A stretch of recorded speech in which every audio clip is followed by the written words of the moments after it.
When Jake, the bricklayer, walked through the door of my house that morning, I felt a shiver run through my body. There was something about the way he looked at me, a raw, direct intensity that made me forget to breathe for a moment. He was there to fix the kitchen sink, but what I saw in his eyes was much more than that. "Good morning, ma'am," he said, his deep voice echoing down the hall. "Good morning, Jake," I replied, trying to keep my composure. My heart was racing, a mixture of fear and excitement growing inside me. The tension was palpable, almost tangible, and I couldn't stop thinking, what if my husband, Michael, knew? The thought disturbed me deeply, but at the same time, there was something irresistible about that danger. Adrenaline was coursing through my veins, and I felt alive in a way I hadn't felt for a long time. Jake started fiddling with the tools, and I stood there watching him. His every movement seemed charged with a sensual energy that drew me in like a magnet. He looked at me again, and this time I didn't look away. There was a silent understanding between us, something that didn't need words. "I need a bucket of water," he said, his voice sounding almost like a whisper. "Sure, I'll get it," I replied, my voice shaking slightly. When I returned with the bucket, Jake was closer than I expected. Our touch was brief, but enough to send a wave of heat through my body. The sensation of danger mixed with excitement was intoxicating. I knew I was playing with fire, but at that moment, all I wanted was to feel more of it. More of that intensity, more of that forbidden connection. As Jake continued to work, I couldn't take my eyes off him. With every furtive glance, every accidental touch, the line between right and wrong became increasingly blurred. And I knew that, from that moment on, nothing would ever be the same again. When Jake walked through the door of my house that day, I felt a shiver run down my spine. He was there to start renovating our kitchen. I knew he was just the bricklayer, but something about the way he looked at me made my heart race. His eyes were intense, as if he could see right through me, and I tried to look away, but I couldn't. I remembered the exact moment. I remember the exact moment when our gazes first met. It was as if time had stopped. There was something in that look, a spark that ignited something inside me that I didn't know existed. I knew it was wrong, but I couldn't help it. What if my husband, Michael, knew? I thought, as I imagined what might happen if he found out. The tension in the air was palpable. Jake's every move, every word he said, seemed charged with an energy I had never felt before. I knew I was playing with fire, but the sensation of danger mixed with excitement was addictive. I didn't want to stop. The first time Jake and I talked, it was just a casual conversation about retirement. He mentioned that he liked art, and I was surprised to discover that we had this interest in common. "Really? I love art too," I said, trying to hide my excitement. "We should visit a gallery together sometime," he suggested, with a smile that made my heart soar. "Who knows?" I replied, trying to sound nonchalant, but knowing that, deep down, I wanted to more than anything. While we were discussing the kitchen project, there was a moment when he approached me to show me something in the plans. Our arms touched briefly, but that innocent touch was enough to send a surge of electricity through my body. I knew he felt the same. Our gazes met again, and the silence that followed was filled with an implicit understanding. Conversations during coffee breaks began to get more intimate. We talked about our dreams, fears, and desires, but I couldn't help it. What if my husband, Michael, knew? I thought, as I imagined what might happen if he found out. The tension in the air was palpable. Jake's every move, every word he said, seemed charged with an energy I had never felt before.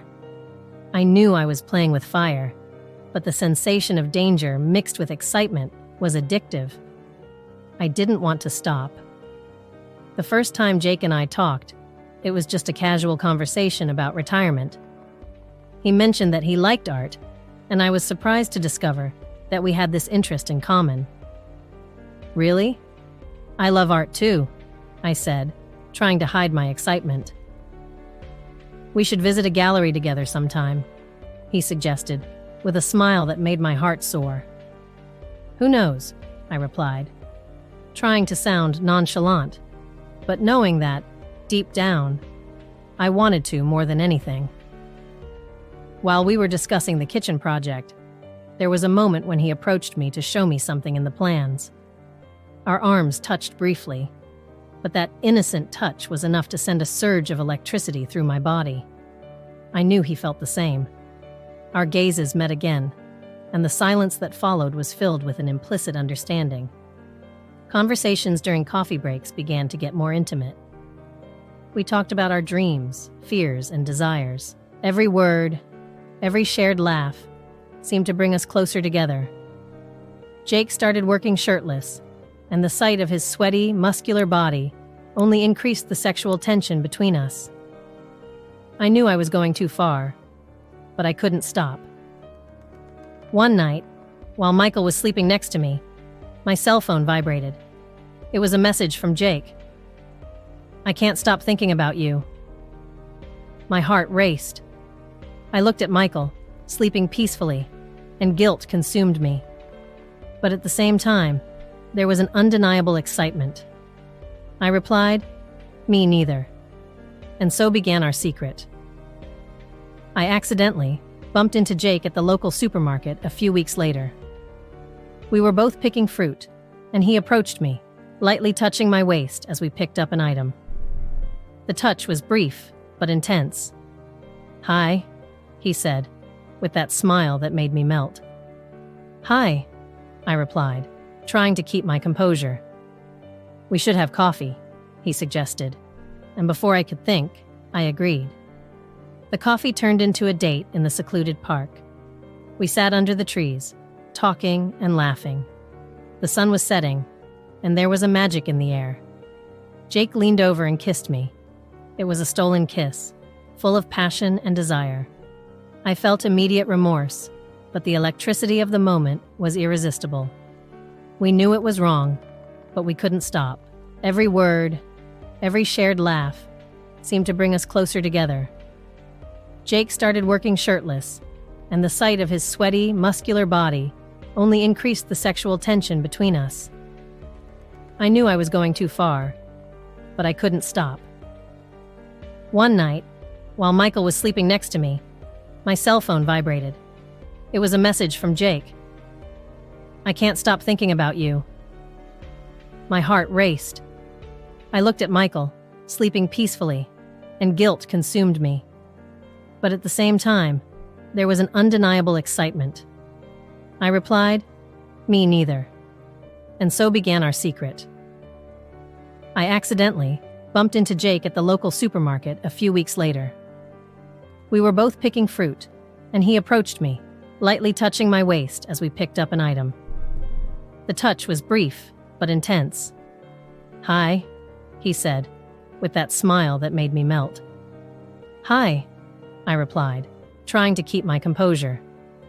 "We should have coffee," he suggested, and before I could think, I agreed. The coffee turned into a date in the secluded park. We sat under the trees, talking and laughing. The sun was setting, and there was a magic in the air. Jake leaned over and kissed me. It was a stolen kiss, full of passion and desire. I felt immediate remorse, but the electricity of the moment was irresistible. We knew it was wrong, but we couldn't stop. After that day, I made more and more elaborate excuses to Michael about my tardiness.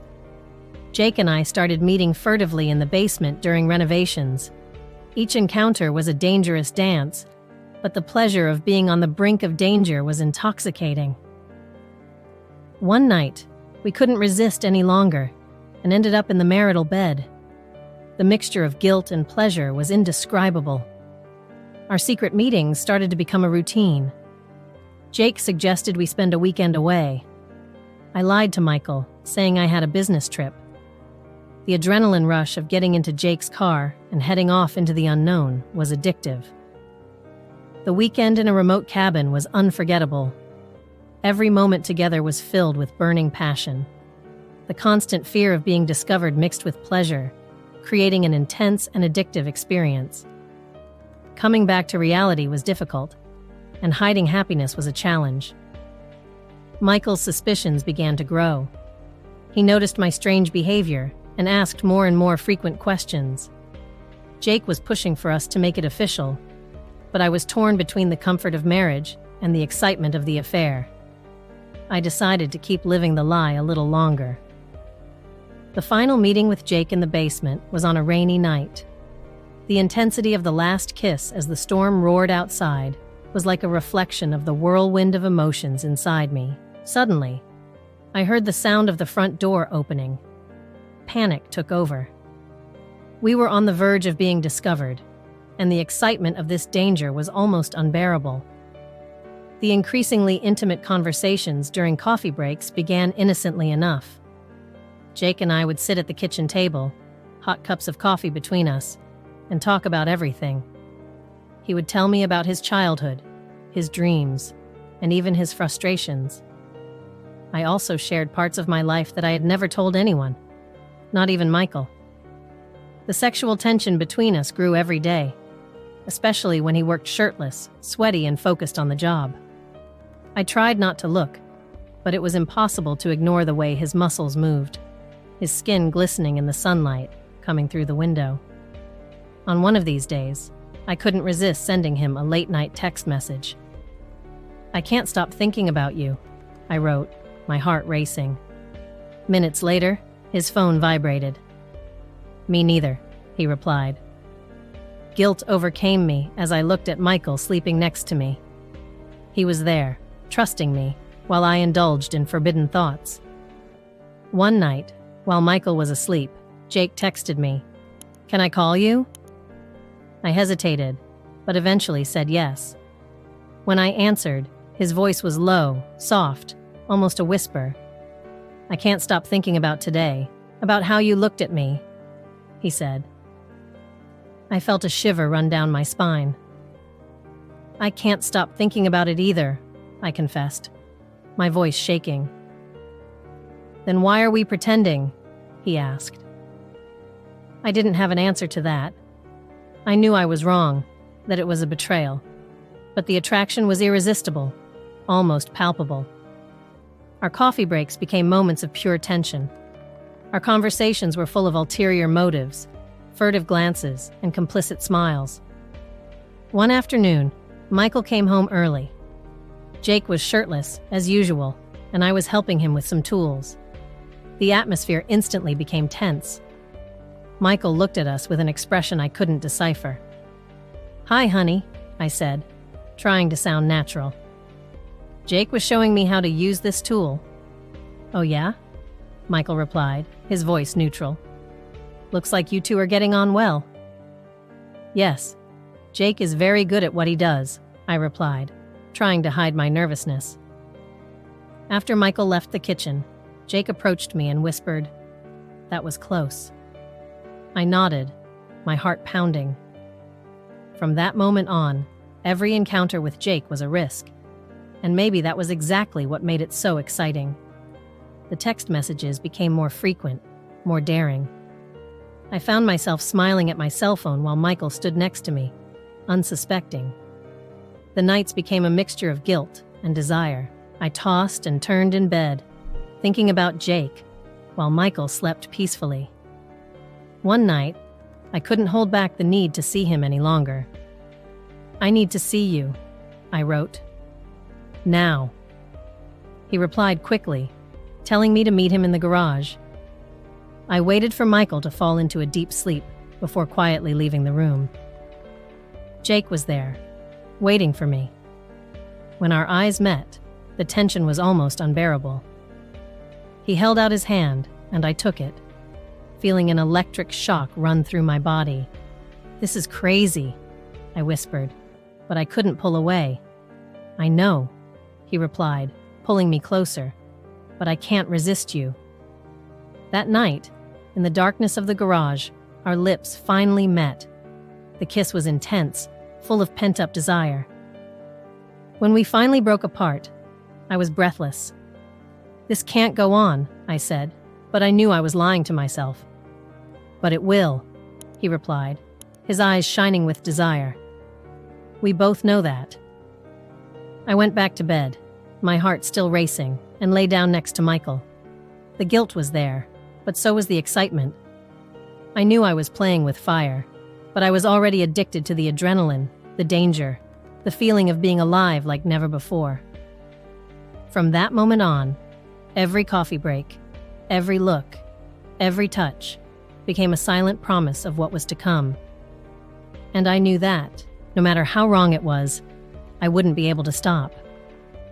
Jake and I met, by chance, at the local supermarket. I was absent-mindedly looking for ingredients for dinner when I saw him coming down the aisle. My heart raced when I saw him there, so casual, as if it were the most normal thing in the world. He smiled when he saw me. A smile that wasn't just a greeting, but full of ulterior motives. "Cassandra, what a surprise to find you here," he said, approaching with that confident air that always disarmed me.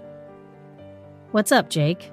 I asked, trying to keep my voice steady, but feeling my hands tremble slightly. As we talked, I felt the tension growing between us.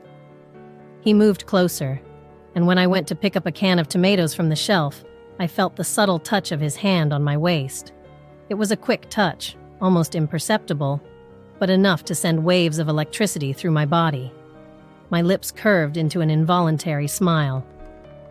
"Do I need help with anything?"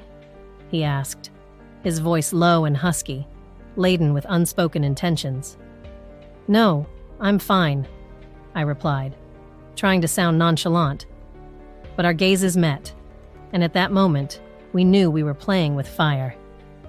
"I think we could go for a coffee after we've finished here," I suggested, the impulsive decision escaping my lips before I could ponder the consequences. "That would be great," he replied, his smile widening, his eyes sparkling with excitement.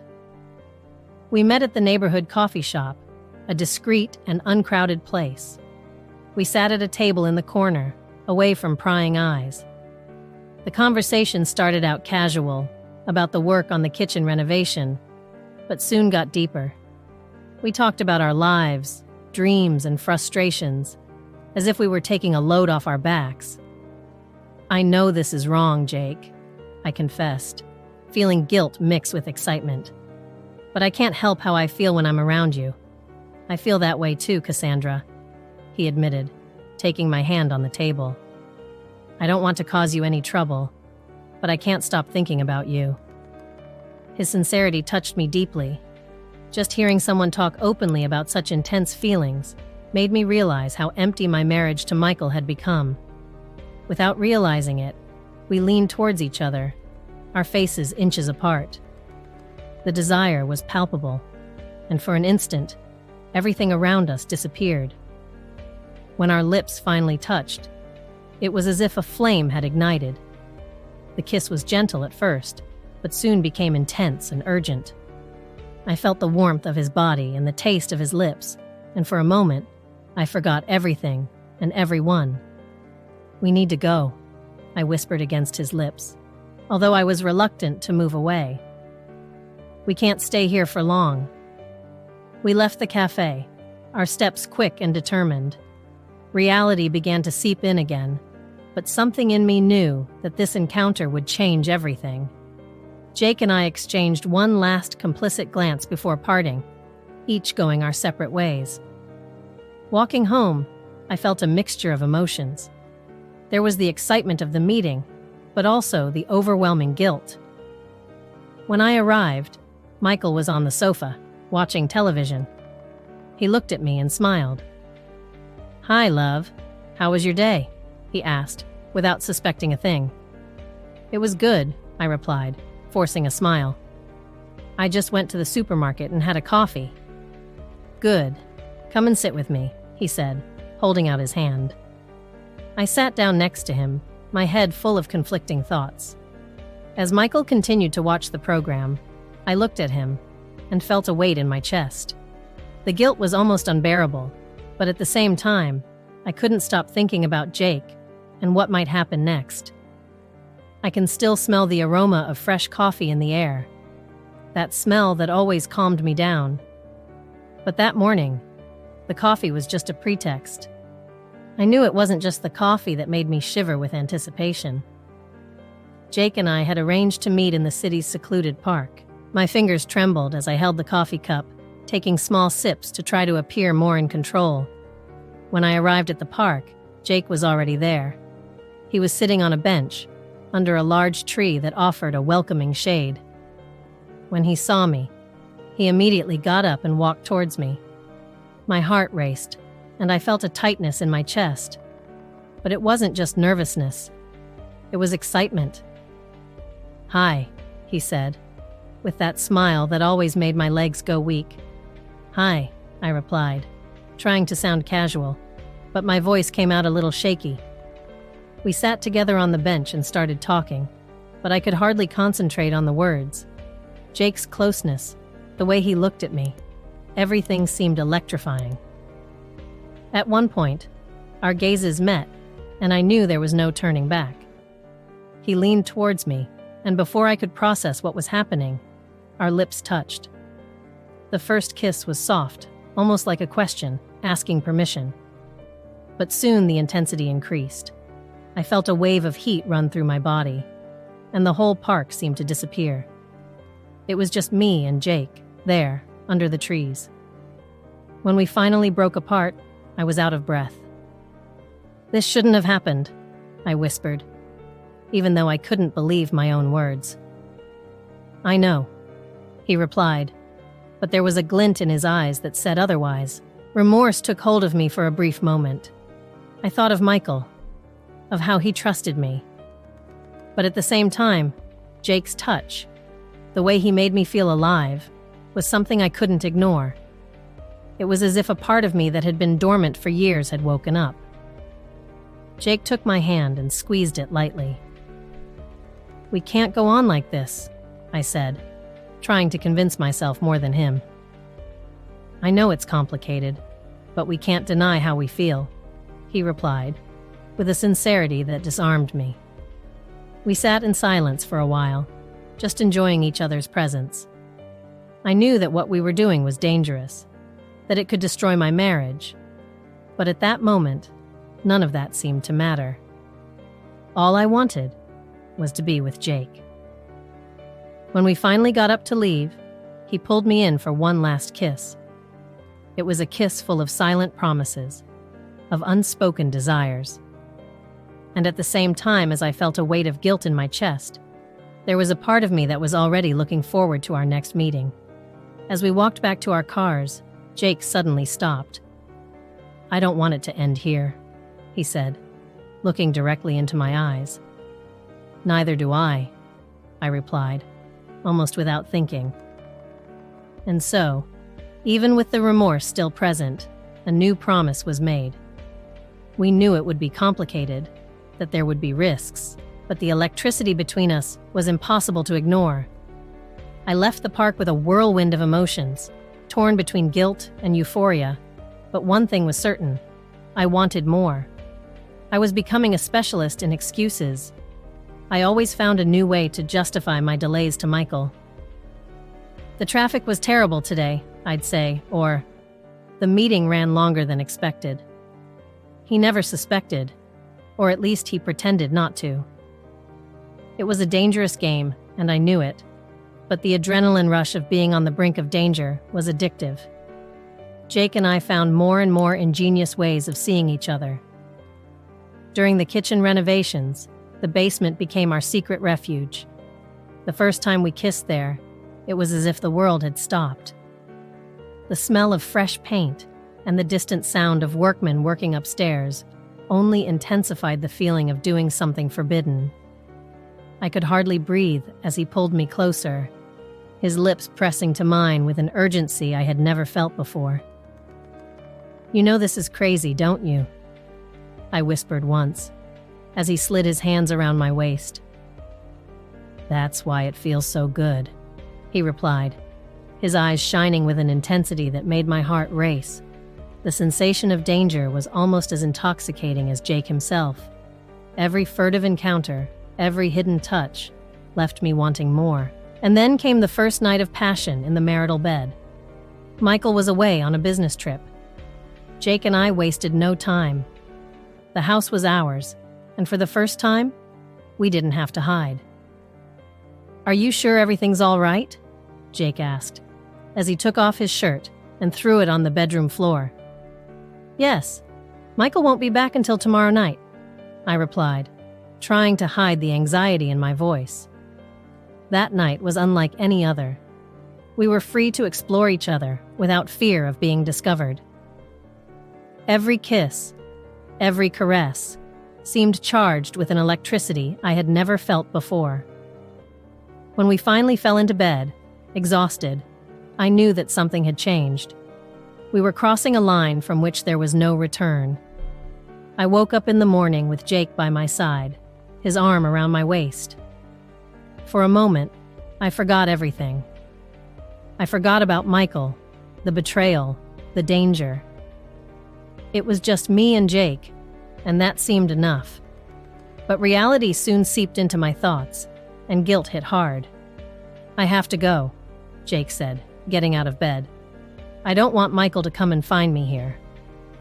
I nodded, feeling a knot forming in my throat. "I know. But that doesn't mean I want you to go." He dressed quickly, gave me one last kiss, and left through the back door. I lay in bed, staring at the ceiling, trying to process everything that had happened. Guilt and excitement mixed in a whirlwind of emotions that I could barely understand. When Michael returned that evening, I tried to act normally. We made dinner together, talked about work, but I couldn't get Jake out of my mind. Every time Michael touched me, I felt a twinge of guilt, but also a burning memory of the moments I had spent with Jake. "Are you all right?" Michael asked as we washed the dishes. "Yeah, I'm just a bit tired," I replied, forcing a smile. He accepted my answer without question, but I knew I couldn't go on like this forever. The line between truth and lies was getting thinner and thinner, and I was starting to lose control. Jake and I continued to meet in the basement during the renovations.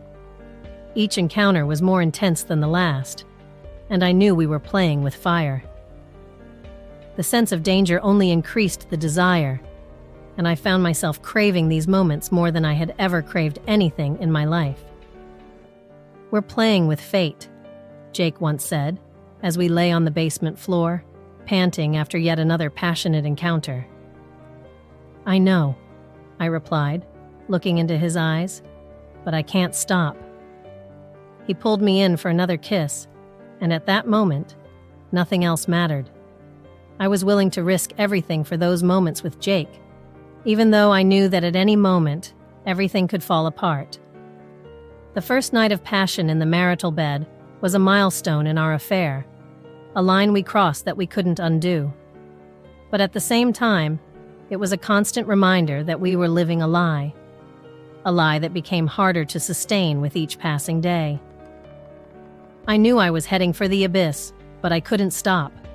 The adrenaline, the danger, and the passion were like a drug I had become dependent on. And deep down, I knew that one day I would have to face the consequences of my actions. But until then, every encounter with Jake was an escape from reality that I wasn't ready to abandon. The routine of secret meetings with Jake became more natural than I could ever have imagined. Every time I saw his smile, I felt a mixture of adrenaline and contentment. It was like we were playing a dangerous game, and I was addicted to the thrill it gave me. He looked at me in a way that made my heart race, and I knew he felt the same way about me. "We need some time to ourselves," Jake whispered as we hid in the basement once again. My heart raced. The idea of spending a weekend away from routine and Michael seemed as tempting as it was dangerous. "I don't know if I can. Michael will notice. Let's think of something. You deserve a bit of freedom," he replied, pulling me closer. It was then that he suggested a convincing lie, a business trip. I knew that Michael trusted me, and that only made it easier, and at the same time, more painful. Guilt was eating away at me, but my desire for Jake was stronger. "I'll tell him I have to go to a conference," I said, trying to sound casual. "Do you think he'll believe me?" Jake held my face with both hands, his eyes fixed on mine. "He'll believe you if you believe him. Let's make this work." Adrenaline rushed through me as I told Michael the lie. I told him that an important conference had come up and that it would be essential for my career. He trusted me without question, gave me a loving kiss, and wished me luck. Every false word was a blow to my heart, but the excitement of being with Jake blinded me. On the morning of our escape, I felt a wave of nervousness. Jake showed up at my house, and without saying much, we got in the car and set off into the unknown. The road seemed like a fine line between reality and a dream. With every kilometer we drove, I felt the tension dissipate and freedom take over. "Where are we going?" I asked, trying to hide my nervousness. "It's a surprise," Jake smiled, his eyes shining with excitement. We drove for hours until we reached a remote cabin, surrounded by trees and far from any sign of civilization. It was our refuge, a place where we could be ourselves without fear of being discovered.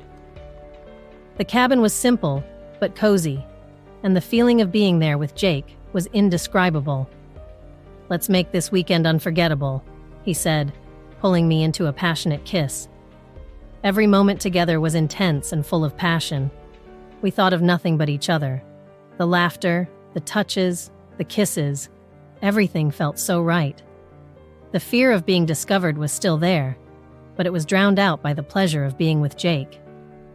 "I've never wanted someone as much as I want you," Jake whispered in my ear as we lay on the bed, our bodies entwined.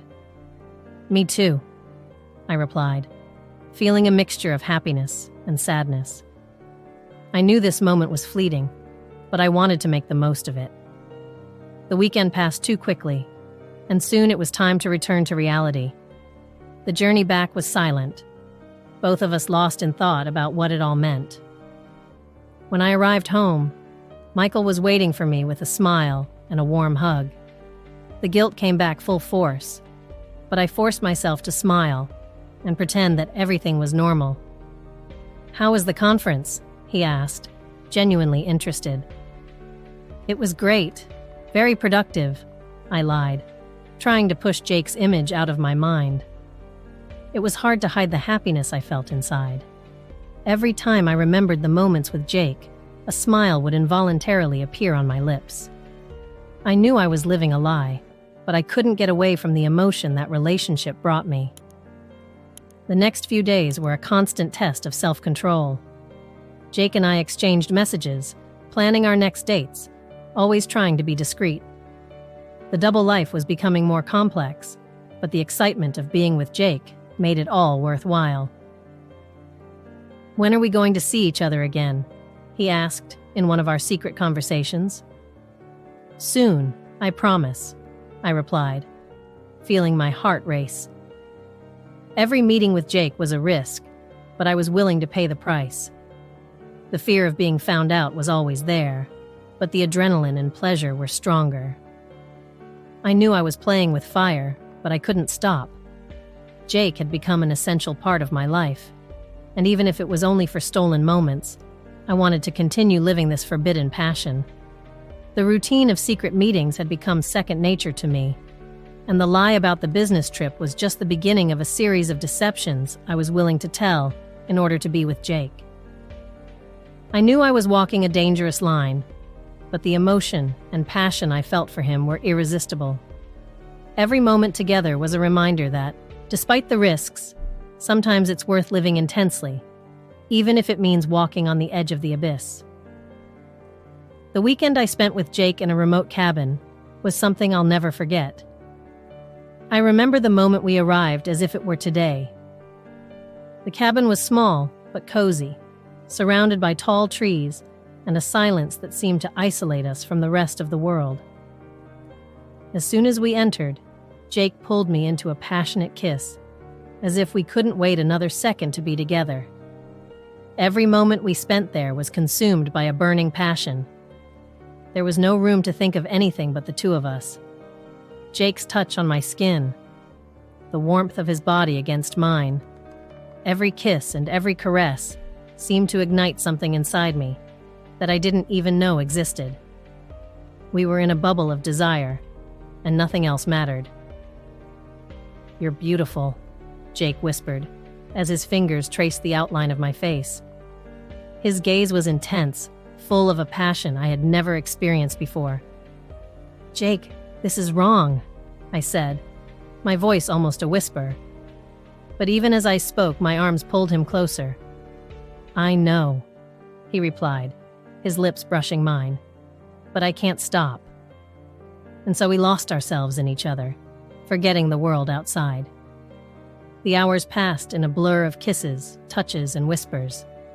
The cabin became our refuge, where we could be ourselves, without judgment or guilt. However, with each passing moment, I felt a constant fear of being discovered. What I was doing was risky, dangerous. What if Michael found out? This thought haunted me, but at the same time, there was an almost perverse pleasure in knowing that we were on the edge of the abyss, that a single slip could reveal everything. "Are you thinking about him?" Jake asked one night, as we lay on the cabin's small bed, our bodies entwined. "No," I lied, running my fingers through his hair. "I'm just thinking about us." But the truth was that I was thinking about Michael, about how I was betraying his trust, about how I was living a lie. And at the same time, I couldn't stop. The excitement, the danger, the pleasure, it was all addictive. When it was finally time to return to reality, I felt a weight on my chest. I didn't want to leave that cabin. I didn't want to go back to a life where Jake and I were just a secret. But I knew I had no choice. On the way back, Jake held my hand and said, "Let's do this again." "I don't know if we can," I replied, my voice shaking. "It's too risky." "I don't care," he said, his eyes fixed on the road ahead. "I want you, and I know you want me too." Back in reality, it was hard to hide the happiness that still shone in my eyes. Michael noticed something different about me, but didn't ask any questions. I strove to be the perfect wife, to avoid any suspicion. But inside, my heart was divided. I loved Michael, but the desire for Jake was a flame I couldn't extinguish. "You look different," Michael commented one evening while we were having dinner. "You're happier." "It's just the relief of having sorted things out at the company," I lied, forcing a smile. He accepted my explanation, but I knew I couldn't go on like this forever. Every time I looked at Jake, every time our bodies met, the line between right and wrong became thinner. And although the fear of being found out was constant, the pleasure of being with Jake was a temptation I couldn't resist. Michael's suspicions started to become more evident. He was no fool, and as the days went by, I noticed his gaze lingering on me more and more, as if he was trying to unravel every one of my secrets. It was hard to hide the change in my behavior. I was more distracted, more distant, and he noticed. "You're different, you know?" he said to me one night as we lay in bed. His eyes probed me, looking for an answer I wasn't ready to give. "It's okay, Michael. I'm just tired because of the renovations and work," I replied, trying to sound convincing. But the truth was that my mind was elsewhere, or rather, with someone else. Jake was putting more and more pressure on us to make our relationship official. "I can't stand sharing you with him anymore," he whispered in my ear on one of our escapades in the basement. His eyes, always so intense, shone with a mixture of desire and frustration. "You have to decide, Clara. I can't go on like this." I knew I was playing with fire, but the excitement of the affair was addictive. The comfort of my marriage to Michael was something I didn't want to lose. He was a good husband, attentive and loving, but the spark I felt with Jake was irresistible. I felt alive, desired in a way I hadn't been for a long time. Jake, it's complicated, I replied, trying to buy time. Michael doesn't deserve this, but at the same time, I can't stay away from you. He held my face between his hands, forcing me to look into his eyes. Clara, I love you, and you need to decide what you really want. Indecision consumed me. I knew that continuing to live this lie was unsustainable, but the thought of losing either of us terrified me. So I decided to prolong the inevitable a little longer. Maybe, just maybe, I could find a solution that wouldn't hurt so much. The weeks went by, and Michael continued to question my behavior. You're always on your cell phone, leaving work late. What's going on? He asked one day, his voice full of concern. I sighed, feeling the weight of guilt. Nothing, love. I'm just busy with the kitchen project. I promise things will get better. But even as I said it, I knew I was lying. Every meeting with Jake became more risky, every excuse more elaborate, and yet I couldn't stop. The adrenaline of being on the brink of danger was intoxicating. One night, as we lay together in bed, Michael turned to me, his eyes full of sadness. Clara, I love you. I just want you to be happy. If there's anything I can do to help, tell me. My heart ached to hear his words. He really did care about me, and I was betraying his trust in an unforgivable way. But at the same time, the thought of losing Jake was unbearable. I knew I had to make a decision, but I wasn't ready to face the consequences. For now, I decided to continue living the lie, hoping, perhaps, that fate would show me the right way. The rain beat heavily against the windows, creating a constant, almost hypnotic sound. I was in the basement, my heart beating fast. Jake was next to me, and the air seemed electrified by the tension between us. I knew that this would be our last meeting. It was inevitable, but even so, the thought of saying goodbye to him was unbearable. I looked him in the eye, and he pulled me close, our bodies touching. His lips met mine in a desperate kiss, full of urgency and passion. I could taste the rain in his mouth, and the heat of his body warmed me, even though it seemed to be emanating from the concrete floor. I don't want it to end, I whispered against his lips, my voice breaking. Neither do I, but we know it has to end, he replied, his voice deep and full of emotion. The sound of thunder echoed through the basement, and for a moment, everything seemed to freeze. I stepped back a little, trying to catch my breath and prepare myself for what was to follow. Jake held my face with his calloused hands, his thumbs caressing my cheeks. Let's make it count then, he said, his eyes fixed on mine. We kissed again, this time with even greater intensity. It was as if we were trying to capture every moment, every sensation, knowing that this would be all that was left for us.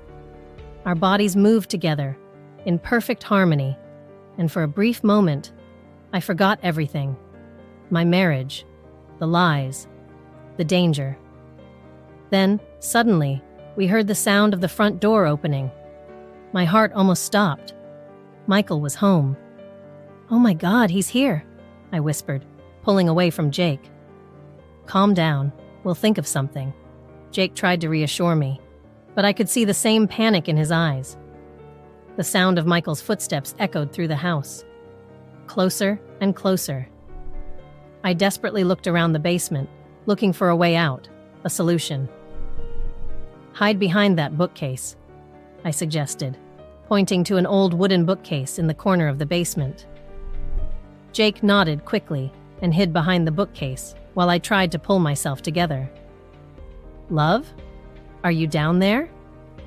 Michael's voice sounded from the top of the stairs. Yes, I'm here, I replied, trying to keep my voice steady. "What are you doing in the basement?" he asked, starting down the stairs. "I was just organizing some things, you know. This rain made me want to tidy up." I lied, trying hard to sound casual. Michael stopped in the middle of the stairs, looking at me curiously. "You look a bit nervous." "I'm fine, just tired." I forced a smile. He took a few more steps and stopped again, looking around. "I thought I heard a noise. Is someone here with you?" My heart raced. I needed to think fast. "No, it must have been the storm. It's pretty strong out there." Michael looked around once more, as if he were searching for something, or someone. I could feel the sweat running down the back of my neck. Every second seemed like an eternity. "All right, then. I'll go upstairs and make us some tea. It's a perfect night for it," he said at last, heading back up the stairs. I waited until the sound of his footsteps faded before turning to Jake. He stepped out from behind the bookcase, and I could see the relief on his face. But there was also something else, something I couldn't identify. "That was close," he said, his voice low. "I know," I replied, still shaking. "We need to be more careful.